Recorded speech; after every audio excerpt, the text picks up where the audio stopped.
All right, we're gonna do in multiple steps. The first part, we need to light up the scene before we start creating and assigning materials. So to do that, right click on the perspective tab, and if you haven't already done so, you can switch from the shaded mode or whatever mode you are and switch to the rendered mode. So now you can see the object all in white, and basically they're just assigned the default material, which is just a basic white with no glossiness, no reflection, none of that stuff. Okay, so that's the first thing. And also in the menu up there where it says render, if you unscroll the menu, you go to current renderer, and if you happen to have multiple plugins like what you see on my screen, I've got Maxwell and V-Ray also loaded as rendering plugins. If you don't have these, if you have these installed, make sure that you switch to the legacy Rhino render. Okay, so I'm going to use this. This is brand new in Rhino v7, by the way, the legacy Rhino render. And if I'm not mistaken, the Rhino render in the legacy mode allows you to use what we call PBR materials. So PBR stands for physically based renderer, and it's a bit different from the previous materials that were created in Rhino v6 or v5.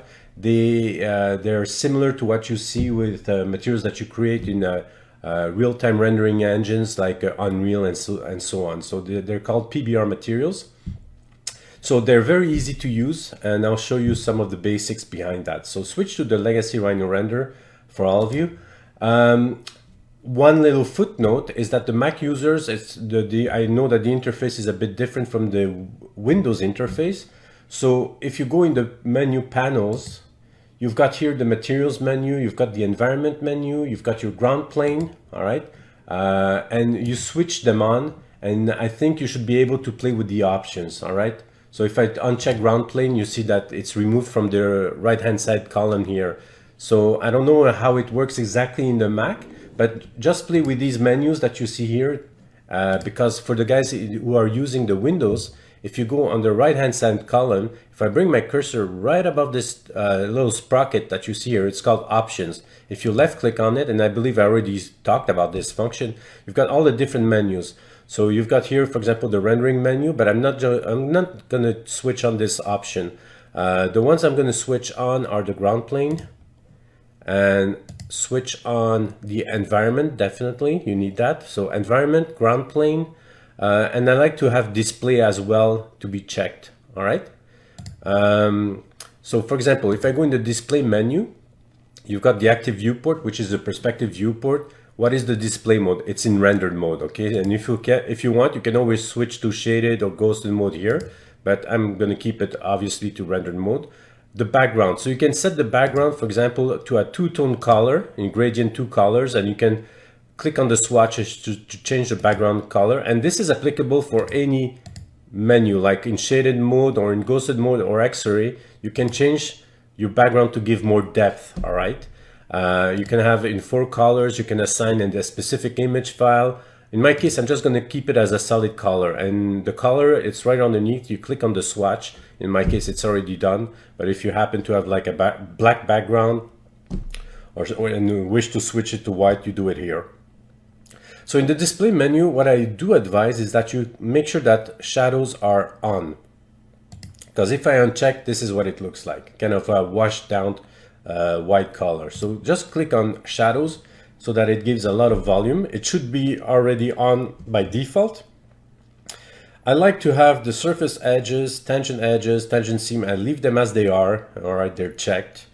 Sometimes I like to project curves into my geometries and to be able to see them in my rendered mode. So you can have definitely the curves checked if you wish.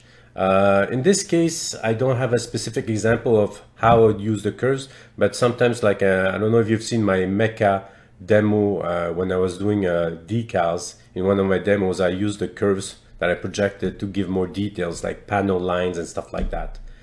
The rest, leave them as they are. They're already checked, and I don't need to play with that. So that's for the display menu.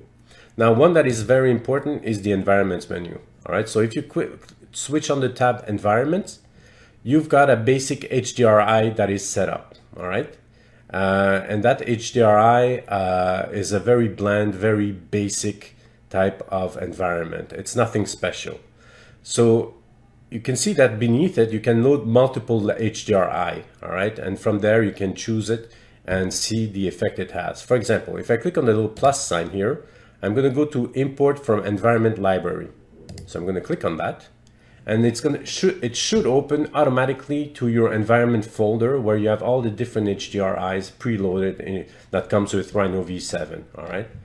And for example, instead of having that very bland looking HDRI, I'm going to select, for example, RDJ window, all right?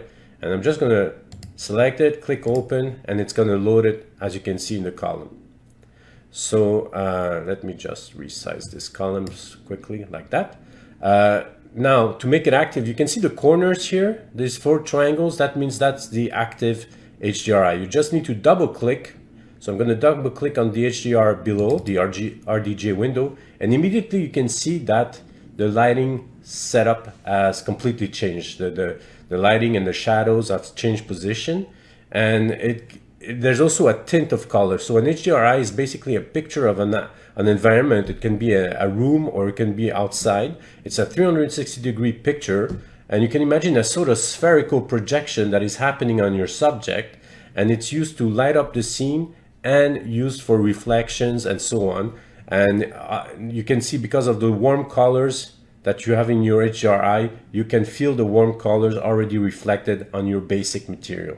And this is a very quick way and a very photoreal way of creating photoreal renderings, because before, if I bring my cursor here where it says create spotlight, before, the traditional way, people would create a virtual studio using spotlights, directional lights, omni lights, or point lights, rectangular lights, and you can definitely use them, okay, and experiment for yourself to see what it looks like with those lights being used. So if you click on one of these options for the lighting and you want to add I don't know, a rectangular light, in the right hand side you're going to see a light tab, and you can play with the properties, change the color and the intensity.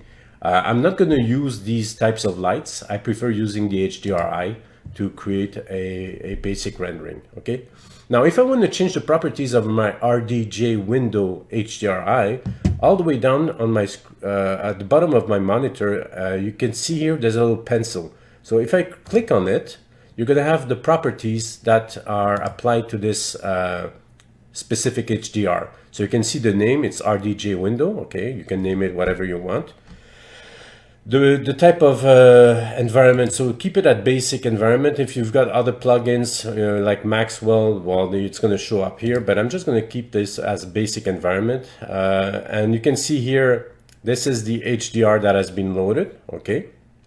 The projection is automatic, and if you click on automatic, you have different types of projections. So you've got EMAP, you've got, let's see, the box. So when you apply these settings, you will see once you apply the materials how it behaves, but I typically like to leave it as automatic, all right? So I don't bother with that. What I like to play with, however, is the rotation one. So I can rotate the HDR and change the shadow conditions that I see on my subject. So for example, I bring my cursor where the 0 degree is, and I'm just going to rotate it, and you can see in the viewport that the HDR rotates around my subject, all right? So if I bring it about, I don't know, let's say something like around between 90 degrees and 180 degrees, I like this type of lighting, I'm going to do it like that, all right? And that's all I need to do. I like to see the shadows, but I want to see the front part of my cushion to be illuminated, and that's what I'm going to use as my lighting setup. So that's good. You can play also with the intensity of your HDR. So if I type, I don't know, 5, you can see that it's totally washed out now. It's too exaggerated. If I type 0.1, it's under illuminated, all right? So I'm just going to keep it by default at the 1 value, but you can definitely play with the intensity if you wish. Now, the other function that I advise you to do, bring in the options menu, or again, if you go in the, where is it again? Is it in panels? You've got here the ground plane. Turn this on, So same for you guys in Windows. So you click on the sprocket and you can activate the ground plane here. All right. So I'm just going to pull my toolbar a bit further like this. And here's my tab ground plane. So I'm just going to switch to the ground plane. And because the object sits on a surface typically, all right, should sit on the floor, you should be able to see projected shadows. So I'm just going to click on ground plane settings at on, and you can see that there's a shadow being applied. So it doesn't mean that there's a surface, because if I rotate underneath it, you can see through the ground plane, all right? But it just creates this illusion that you've got a hard surface that where my subject stands basically. So I'm going to just turn it on and that's it. You can also use a specific material if you want. So if you go in the click on use materials, you're going to have an properties that's going to unfold, and you can change the color of your material. You can assign a specific paint color or make it metallic if you want, but I'm going to leave it at I'm going to uncheck that actually. I'm not going to switch on the use material. I'm just going to have show shadows on only. If you wish, you can play with these settings. Obviously, you can change the color, whatever you want, and experiment it for yourself for the ground plane. But like I said, I like to keep show shadows only, and I'm going to keep it like that. So now that I've done all this, I'm ready to start creating some basic materials. So I'll see you for that in the next video. Thank you.